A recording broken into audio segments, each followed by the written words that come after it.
योद्धा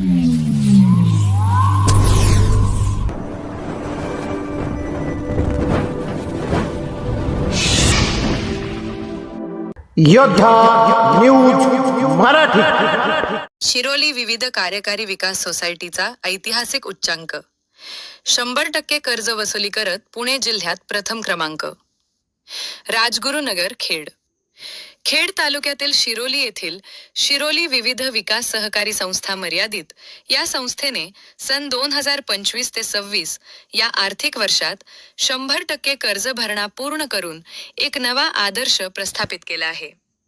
31 मार्च 2026 अखेर संस्थेच्या सर्व सभासदांनी आपला पीक कर्ज भरणा पूर्ण केल्याने तालुक्यात व जिल्ह्यात सोसायटीने उच्चांकी कामगिरी करत प्रथम क्रमांक पटकावला असल्याची माहिती संस्थेचे नवनिर्वाचित चेअरमन तुकाराम गणपत सावंत पाटील यांनी दिली. नव्या नेतृत्वाखालील मोठी झेप विशेष म्हणजे शिरोली विविध विकास सहकारी संस्थेच्या चेअरमनपदी 20 मार्च 2026 रोजी तुकाराम गणपत सावंत पाटील यांची बिनविरोध निवड झाली होती. पदभार स्वीकारल्यानंतर अवघ्या 11 दिवसात म्हणजेच 31 मार्च 2026 पर्यंत नियोजनबद्ध कामाच्या जोरावर संस्थेने ही 100% वसुलीची किमया साधली आहे. सन 2025 ते 26 या वर्षात एकूण 425 सभासदांना पीक कर्जाचे वाटप करण्यात आले होते. प्रशासकीय पारदर्शकता आणि सत्कार या यशात संस्थेचे सचिव दत्तात्रेय मुळक यांनी अत्यंत चोख आणि पारदर्शक कामकाज केल्याबद्दल त्यांचे विशेष कौतुक करण्यात आले. या ऐतिहासिक कामगिरीबद्दल चेअरमन तुकाराम सावंत पाटील यांनी सर्व सभासदांचे अभिनंदन केले.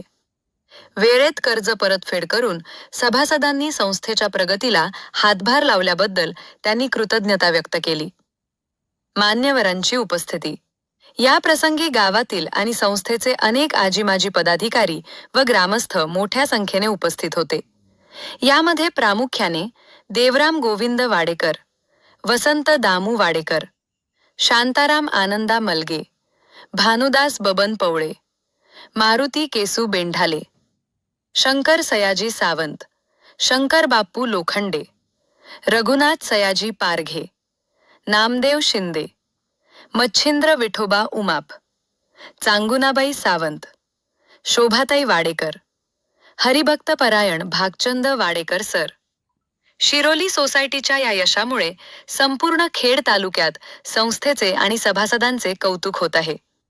सहकारी संस्थांनी अशाच प्रकारे शिस्तबद्ध काम केल्यास ग्रामीण अर्थव्यवस्थेला मोठी उभारी मिळेल असा विश्वास यावेळी व्यक्त करण्यात आला. योद्धा न्यूज मराठीसाठी प्रतिनिधी दत्ता भगत, पुणे खेड.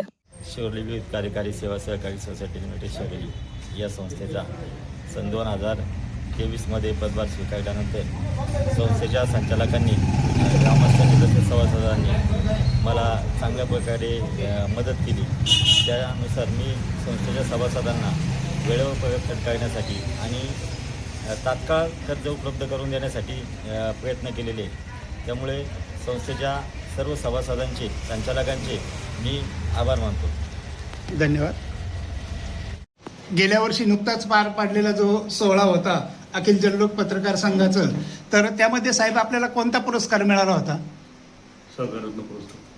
म्हणजे आपल्या कार्याची दखल पाहून प्रेसने मी सहकारी सोसायटी आणि पत्रकारांच्या माध्यमातून जे काम करतो त्याची दखल घेऊन जल्लोकने माझा सहकाररत्न हा पुरस्कार देऊन मला सन्मानित केलं. त्याबद्दल मी जल्लोकचं आणि मला सहकार्य करणाऱ्या सर्व संचालकांचं आणि गावातील ग्रामस्थांचं मी कौतुक करतो आणि आभार आहे माझा. आता आपल्या सोसायटीचा आता चेअरमन साहेबांनी सांगितलेलं आहे का 100% पीक कर्ज भरण्यात आले आहे, त्या संदर्भात आपलं थोडंसं मत मांडा. आम्ही 2025-26 मध्ये ज्या 425 लोकांना पीक कर्ज वाटप केलं होतं, विशेष कौतुकाची बाब म्हणजे त्या 425 सर्वच्या सर्व सभासदांनी आज 31/3/2026 अखेर त्यांचं सर्व पीक कर्ज भरलेलं आहे. त्या सर्वांचं कौतुक, अभिनंदन आणि त्यांचा आभार. धन्यवाद साहेब. पुणे जिल्ह्यातील खेड तालुक्यातील जे आदर्श गाव शिरोली आहे या ठिकाणी जे विविध कार्यकारी विकास सोसायटी आहे तिचा 100% भरणा झालेला आहे. तर आपण जे आता जे चेअरमन साहेब आहेत तर त्यांच्याकडे आलेलो आहोत. साहेब नमस्कार. नमस्कार. आपलं नाव काय? तुकाराम गणपत सावंत. बरं, आपण विविध कार्यकारी सोसायटीवरती चेअरमन आहात. तर आता हे पीक पाणी वगैरे कर्ज भरणा कसा झालेला आहे त्या संदर्भात थोडी माहिती द्या. आपण पाठीमागच्या वर्षी 425 लोकांना कर्ज वाटप केलेला होता 25-26ला. हो. तो संपूर्ण 100% भरणा झालेला आहे. सर्व ग्रामस्थांच्या, संचालकाच्या आणि सर्वांच्या मदतीने हा भरणा झालेला आहे. म्हणजे 100% आपला भरणा झालेला आहे. भरणा झालेला आहे. म्हणजे तालुक्यात मला वाटतं मग आपले विविध कार्यकारी सोसायटी पहिल्या क्रमांकावर असेल. पहिल्या क्रमांकावर. म्हणजे नाही, आपण चेअरमन झाल्याच्या अगोदर पण 100% होता का? नाही, आतापर्यंत 100% भरणा नाही. म्हणजे आता आपण नवनिर्वाचित चेअरमन झाल्यानंतर म्हणजे पहिली अशी महत्वाची कामगिरी बजावली. 100%. तर आता आपल्या सभासदांसाठी काय आपण काय करणार, काय योजना वगैरे? यानंतर डिव्हिडंड राहिलेलं तो डिव्हिडंड आपण वाटणार आहे. आणि ज्यांचे शेअर्स राहिलेले शेअर्स आपण देणार आहे त्यांना. शेअर्स म्हणजे सर्टिफिकेट आपण देणार आहे. अजून काही नवीन संकल्पना आहेत का तुमच्या? का बाबा या सोसायटी मार्फत शेतकऱ्यांना विविध उपक्रम वगैरे, प्रशिक्षण वगैरे काही असं करणार आहेत का? जे गव्हर्नमेंटकडून होईल त्या म्हणजे जे शासनाच्या योजनातील त्या शेतकऱ्यापर्यंत तुमच्या पोहोचवण्याचं सोसायटी काम. मार्फत तुम्ही देणार आहेत. हो. धन्यवाद. आपण आमच्या योद्धा न्यूज मराठी चॅनेलमध्ये आलात आणि आपली परखड मत मांडली त्याबद्दल आपलं सहर्ष स्वागत. धन्यवाद.